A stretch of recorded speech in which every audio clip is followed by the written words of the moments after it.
Hey everyone, and welcome back for another episode of Happy Hour Japan. Happy Hour Japan. Yep. We've been drinking already. I'm sorry. I'm Kevin. I'm Aaron. And thanks for joining us again. We've been getting tons of viewership recently, and it's awesome. Yeah, it's really expensive too, but but it is awesome. It is awesome. Yeah.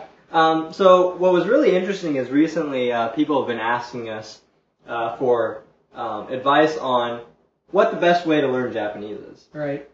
So, this isn't an easy question to answer. And yeah, because the reason it's not easy is because there's not a one-size-fits-all solution. It just doesn't exist, really. I mean, what it comes down to is most people, when they start thinking that they want to learn a new language, take Japanese, for example, is that, like, me, for instance, I thought, okay, I want to learn Japanese. So I started thinking about ways to learn Japanese. I went to the bookstore. I got some books, some CDs. I called Kevin. Right. But I didn't take a minute to think, okay, what do I want to get out of learning Japanese? And I think that's where everybody's got to start. If you've got to start there if you really, really want to get the most out of your language learning experience. So. Yeah. You should probably find out what particularly you're interested in learning. Right. Japanese is a very broad topic. I mean, Yeah. there's, what do you want to be able to read books in Japanese? You want to read comics in Japanese, watch TV in Japanese, have a conversation in Japanese? I'd go so far as to say it's probably broader than just about any other language, because not only is there the language, but you have levels of formality. You have language that doesn't even exist in non-formal situations. That's right. And so you really have to figure out what you want to get out of it. That's exactly what I was talking about, I think, where it's kind of like, okay, for me, for example, you probably know my story already, but in case you don't, I needed to be able to communicate verbally with people because I was interacting a lot with my wife and her friends and our little community and her family.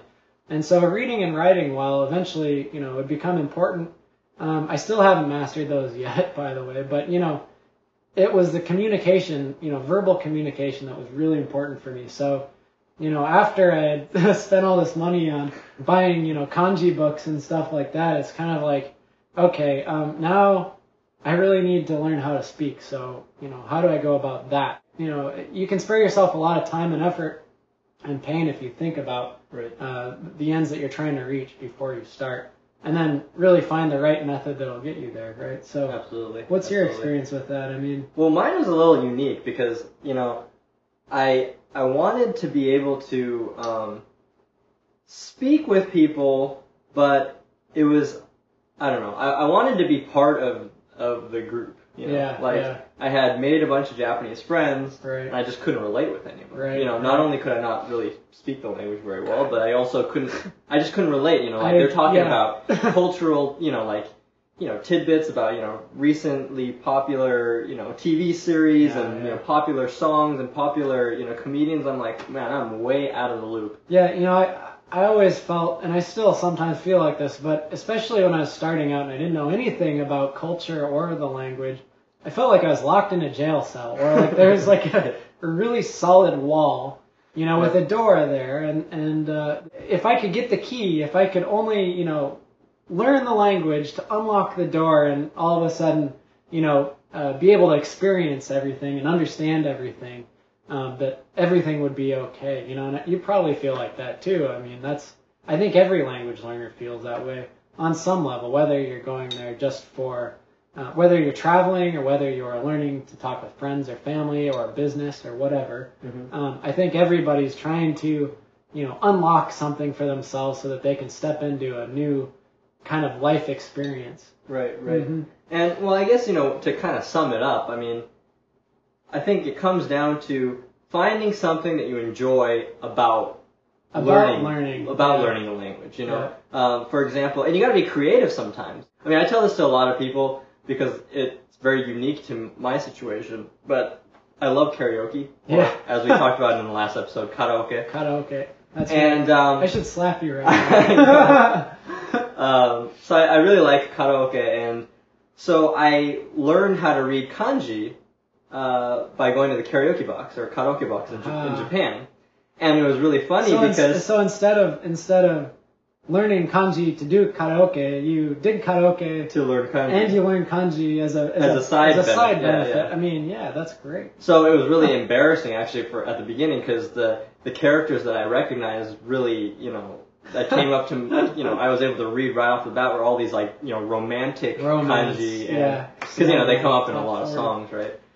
So, but at the same time, why, the reason I bring that up is it's important to find something that you enjoy because then you'll stick to it and then you'll find other things that you're like, wow, I can actually read, the words, the lyrics to the song at the karaoke box, and then you're thinking, well, it'd be nice if I actually knew, what that meant, and then you start studying the vocabulary, and then like, well, it'd be nice if I could talk to the people I was going to the karaoke with, and so you start practicing how to speak, and then pretty soon you're engrossed in the language, right? And so I think a lot of people fail to find that thing that they actually enjoy about the language, and then it's like this overwhelming, just like monster that takes over. The train comes down the tracks and just it smacks them, and then they're done. They just give up. Yeah.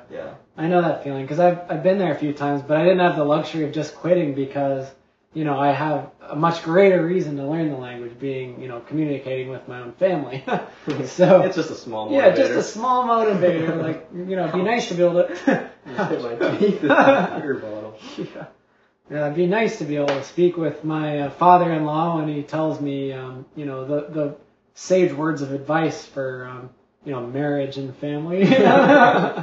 Oh man. Speaking of which, we've got some kind of cool things in the works for you guys, and if you want to be updated, about them, come over and hang out at our blog at ispeakjapanese.net. That's where we update everybody about everything, and you'll be able to get all our goodies. We've got flashcards over there, but we're working on some really badass stuff. So stay tuned. Yeah. In other news, we also wanted to say welcome to our students of Japanese Accelerator. Absolutely. And if you don't know anything about Japanese Accelerator, we'd like you to know. It's at JapaneseAccelerator.com. You can just go check it out for yourself. And we'll see you around, I guess. That's right. So without further ado, we're going to get our drink on. So, that's right. Kanpai. Kanpai. Speaking of which, we actually had some other announcements to make. That's right. I think I've been alluding to it for quite a while now. Yep. If you know anything about us, you've been sticking around, you might have heard or caught wind of this. Yeah, there's a bit of a rumor mill kind of going on that I'd be moving to Japan. Yep. And it is happening soon. Yes, very soon. Very soon. It's exciting. Yeah, I think that the big difference this time is that I'm moving there without a return date. Which is, it's been something that I've always wanted to do. So I'm certainly, excited about it. But it takes on it's a completely different monster when you don't know when exactly you're going to come back. Yeah, but I am excited about it. And what we were thinking is that I know a lot of you out there are interested in moving to Japan, traveling to Japan, visiting Japan, seeing Japan.